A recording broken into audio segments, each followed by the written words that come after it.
Hey there, drone fans. Rick here again from Drone Valley. In today's clip, I'd like to introduce you to the brand new Autel Robotics EVO 2 Pro. Now, I am absolutely giddy with excitement because I know a lot of us have been anxious to get a closer look at this drone ever since it was announced at CES this year, and we've been out on the web checking the pictures, reading the specifications. If you're like me, you've been on the forums speculating about what this drone might be able to do and how it compares to other drones on the market, and yesterday, my doorbell rang. And out on my front porch was a mysterious box, and I brought it inside, popped it open, and inside was the EVO 2 Pro, and I can't wait to get this thing up in the air and start flying it. Unfortunately, New Jersey's had some really crummy weather over the last couple of days. It's been windy, it's been raining like cats and dogs, so I can't fly this, and man, have I got cabin fever. But I promise you, the minute I get a break in the weather, I'll have it up in the air, I'll record some footage, take some pictures, and like last time, I'll put a couple of folders out there where you can download those raw files, you can bring them into your editing software and compare them to drones that you're flying today. But unfortunately, until I get outside and fly, I can't do that. But I thought, I can't not talk about this because I'm so excited. In the meantime, let me sit down and do a quick clip with sort of an unboxing, and I've already torn open the box, so it's more of a show and tell to give you an idea of everything that comes with the kit, and then I'll list the specifications for the EVO 2 Pro, and then finally come back and compare the Pro to the original EVO 2, just so you have an understanding of the differences between them, because again, the EVO 2 Pro has that 1-inch sensor on it, it's got variable ISO and aperture ratings, so I thought I'd talk a little bit about it and give you some idea of where the two drones might fit. But I'll start off with the unboxing, and then I'll come back and I'll actually do that comparison. But I promise you, there's going to be a ton more clips coming. I'll have a lot of footage so you can compare this to the other drones you're flying, and I'll also spend some time comparing this between the two drones and these two drones compared to other drones in the market like the Mavic 2 Pro, Phantom 4 Pro V2, and some of the other big drones that are out there today, just so you have an understanding of exactly how it compares. In case you're in the market with this beautiful spring weather we've got to pick up a drone, you'll understand exactly what these drones provide. But stay tuned for the unboxing next. The remote control unit for the EVO 2 Pro is similar in design to the ones used on all of the previous EVOs, but includes updated firmware to make it compatible with the EVO 2 line of drones. On the front of the product, you'll find two joysticks that control the movement of the aircraft, a large high-resolution color display that can be used for telemetry information during flight, or switch to a first-person view of the camera while you're flying the drone. And I'll show you how to switch between those two in a second. On the bottom is a takeoff and landing button, a power button that turns on the remote, a pause button that will actually halt the movement of the drone in mid-flight. And that's great if you get into a dangerous situation. You can hit that button and the drone will stay exactly where it is and let you catch your breath. To the right of that is a return to home button. When you tap and hold that, the remote will beep. It instigates a return to home function, which forces the drone to rise to a height you have set in the application, fly back to where it took off, and land on your mat. On the top of the unit, you'll find an expandable phone tablet holder that'll handle most of the larger phones out there, and two antennae that need to be fully extended during flight. You want to make sure that these are facing your drone and that they're parallel to each other, because if they're off a little bit, it'll reduce your transmission range. On the top of the unit are several more controls. On the left is the thumb wheel for the gimbal. When you spin this, the gimbal will move in its position from horizon to straight down and somewhere in between. On the right-hand side, you have a button here. When you tap that, you'll switch between those two views I mentioned a minute ago on that front display, between FPV and telemetry view. And when you're in telemetry view, this thumb wheel allows you to scroll through the different functions in that telemetry screen. Finally, you have a record button here for video and a picture button here. You can tap either one of these to take a picture or start a video recording. On the bottom of the unit are two customizable buttons that you can program in the application to do certain things if you like. And then finally, on the bottom of the unit, underneath this cover, you'll find two connectors, a USB-A and a micro USB. These are used for charging the remote and for connecting to your device. You can use either of these to connect to the device up top. You can charge the remote controller through that micro USB there. And again, they include a cable to make that even easier for you. The remote folds up nice and neat to make it safe when you're transporting it. And that's pretty much all you need to know about the remote. Now we'll take a closer look at the drone, and I'll start with the sensors. We have a pair of sensors on the top for obstacles above it, a pair on the left, a pair on the right. There's a set up front and a set behind, and on the bottom of the unit we have even more sensors. So here are two optical sensors. There's a landing light right there. These are ultrasonic sensors, so that's helping you when you get close to the ground, or if you're trying to fly this inside, those will pick up that type of obstacle below it. On the left-hand side, we have an opening here that has the SD card in it, and on the other side we have another opening that has a USB-C connection where you can transfer files off of the drone, as well as a reset button that's used to actually pair with the remote. The battery in the back's got kind of an interesting lock on it, so they've patented this thing called a bat lock, and basically you squeeze it from both sides and it slides out, and that gives you an incredibly secure, listen to this, very secure mounting. That's not going to fly out of there. So I think they've really thought that through. I like that it's got both sides. The last thing I'll talk about is the actual gimbal guard. This is a real interesting gimbal guard. To try to get this thing off, you got to be really careful, because my first thought was I'll just pull it off front ways. But what you want to do is squeeze in here, because there are little tongs that sort of extend below the plastic on either side. You squeeze in and lift it straight up. So you lift it straight up and out like this. So you want to squeeze those in. Once they're loose, you lift up and out like that and put it on in reverse. And that's pretty much it for the drone. I wanted to give you a closer look at the camera because I know that's what a lot of people are really interested in. So again, it's a 1-inch 6K sensor. It's got an adjustable aperture from f2.8 to f11, and it's got a variable ISO range from 100 to 6400. It's got an equivalent 29mm lens, and it's really a heavy-duty looking lens. And I know a lot of people were asking about filters. There's threads on the side of this front, so you can unscrew this. It makes it really easy. I'm sure that there are going to be filters out very soon for it if they aren't out already, where you can actually just screw the filter on and you'll be ready to go. So we'll have to keep an eye out and see when those come out. But again, very nice looking lens, very polished, very professional. I think they've done an excellent job with this. And you can swap this out, again, to a dual sensor if you want down the road, or if you own the original EVO 2, you can swap it out and put the 1-inch sensor on that. Also included with the kit are 2 sets of spare propellers, a cleaning cloth for the lens, a set of guides, and in this grouping of guides you have the quick start guide. There's a disclaimer and safety instructions which explain all the things you need to be aware of with the drone. There's a packing list to show you everything that's included. And then finally, there's a battery guide that discusses how to charge your battery and how to safely store it and transport it. There are 2 cables here that connect up the controller to whatever device you're using to actually fly the drone. There's a micro USB on one end, and the other end is either micro USB or it's a USB-C. Both of those are Android connections. I don't know why they don't include an Apple connection in there, but if you need one of those, we have those cables available.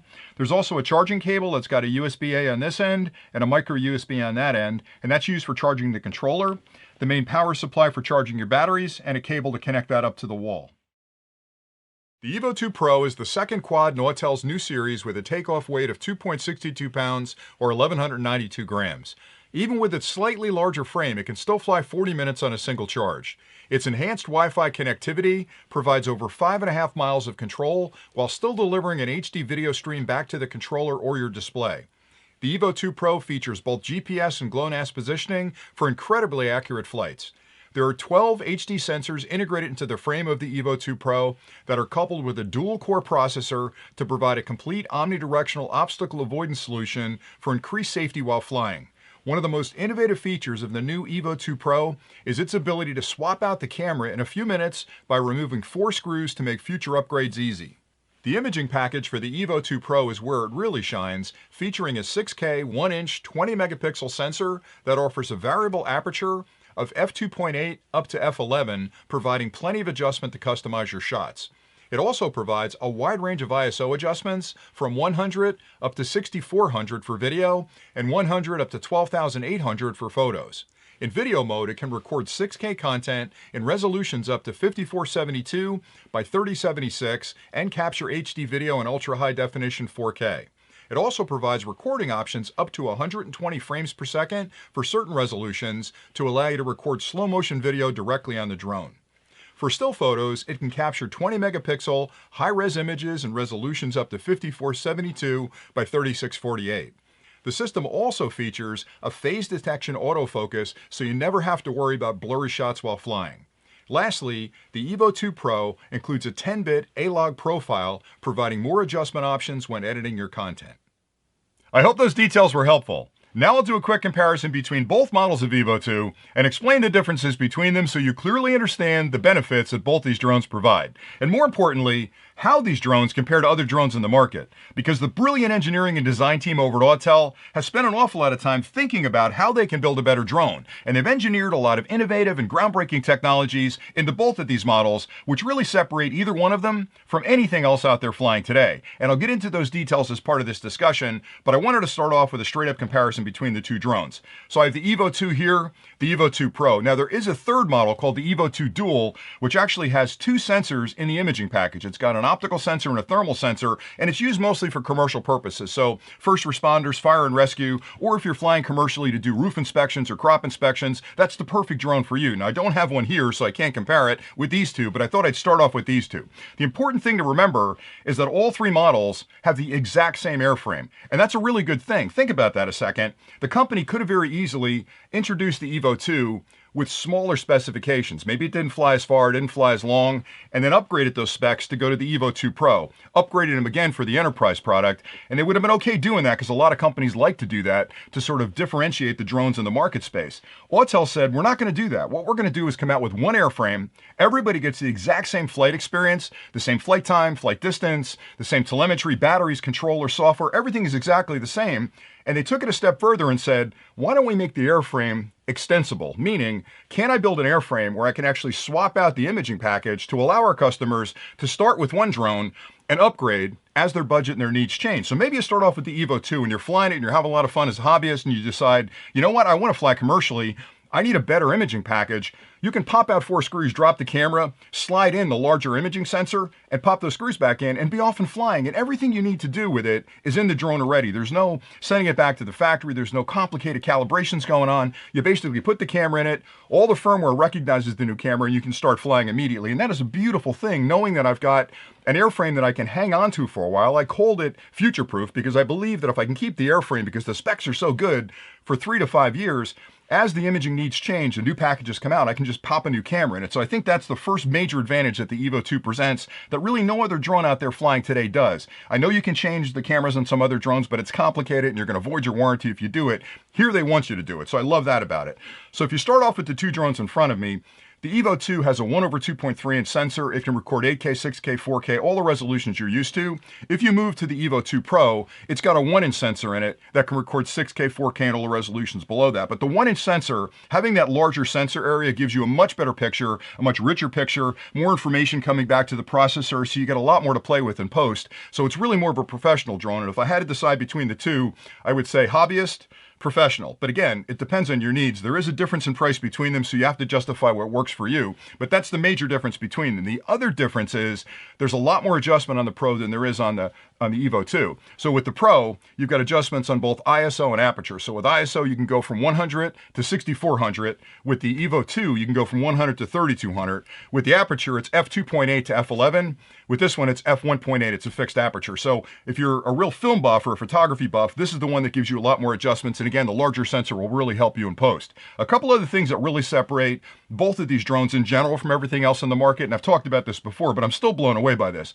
Number one, it flies for 40 minutes, which is longer than any drone on the market today. Other drones out there will fly 30 minutes, 32 minutes if they're really pushing that test.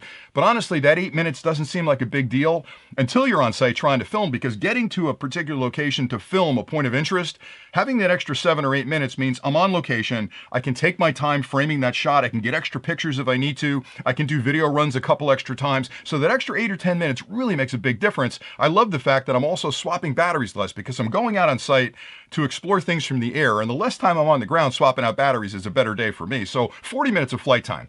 It flies 5.6 miles. Now, other drones out there will fly 5 miles, and that's a good thing. So the extra 0.6 miles doesn't make that much of a difference. But I love the fact that I've got a really strong signal flying out that far, which means I'm never going to fly 5 miles, because in the US right now, we have a visual line of sight limitation, which means I can't fly it further than I can see it. So 5 miles is well beyond my visual line of sight. But knowing I have that really strong signal means that I'm not going to have to worry about breakups when it's in close. So if I'm flying in an area that's got a lot of obstructions and trees and maybe Wi-Fi interference, having that strong a signal, it'll take me 5 miles, means I can fly in close and have a rock solid picture, great telemetry, and not have to worry about losing connection with the drone. So that's beautiful. I also love the fact that it's got an omnidirectional obstacle avoidance built in. It's got 12 sensors that come back to a dual processor that's constantly building a 3D model around the drone. So if you're flying in a very complicated environment with a lot of obstructions, the drone's going to see that, and find a way around those obstructions. Other drones have sort of omnidirectional crash avoidance, but it doesn't work real well if the light's wrong or if there's too much sun or if the place around you is complicated and there's not a real differentiation between different surfaces. I love the fact that this really, really works, and it's a gradual crash avoidance, which means when it gets close to something, it slows down and you can still get closer to that object, but it slowly crops in on it. So it's a very cool way to do it. And those things are major differences between them. So here I have the EVO 2, EVO 2 Pro. They're both wonderful products. And if you've got any questions about anything I've covered, please drop those in the comments below. Now, I am going to be testing this like nuts as soon as we get some good weather outside. I can't wait to get outside and fly it. I got up this morning, took it outside. It's still cloudy, but if it clears up this afternoon, I've got 3 charged batteries. I'm going outside to fly it. So stay tuned to the channel. I'll be doing a lot more clips on this product and this product and comparing both of them to other quads on the market, because I know we're in the springtime. A lot of people have been thinking about getting a drone. They're thinking of getting out there flying. There's a lot of interest in both of these drones out in the market. So if there's something you want me to test, drop it in the comments below. I'll definitely get to it. And that way you can see the results of those tests before you make your purchase decision. And maybe it'll help you figure out which is best for your budget and your needs. Other than that, we have a lot more technology reviews coming, both drone reviews and other tech, high-tech stuff. So please, if you haven't subscribed to the channel, hit that subscribe button. You're not going to want to miss those reviews. We also have quite a few drones that we're going to be giving away this summer. And I'm not talking about toy drones. I'm talking about really pretty sophisticated drones. So if you want to get into those giveaways, subscribe to the channel, turn on the bell, and that way when we post those contests, you can be first in to enter that contest. And that's pretty much it for today. So I hope you guys are enjoying these clips, because man, I love technology and I get so excited when a new drone like this shows up. I can't wait to get outside and start flying it. So I'm going to be over the moon the next couple of days out in the fields, looking up at the sky, smiling ear to ear about that drone up in the sky and just enjoying the heck out of it. So if you're enjoying these clips, please stop back soon. We'll have a lot more content. And that's it for today. So thanks again for watching, and until next time, happy flying.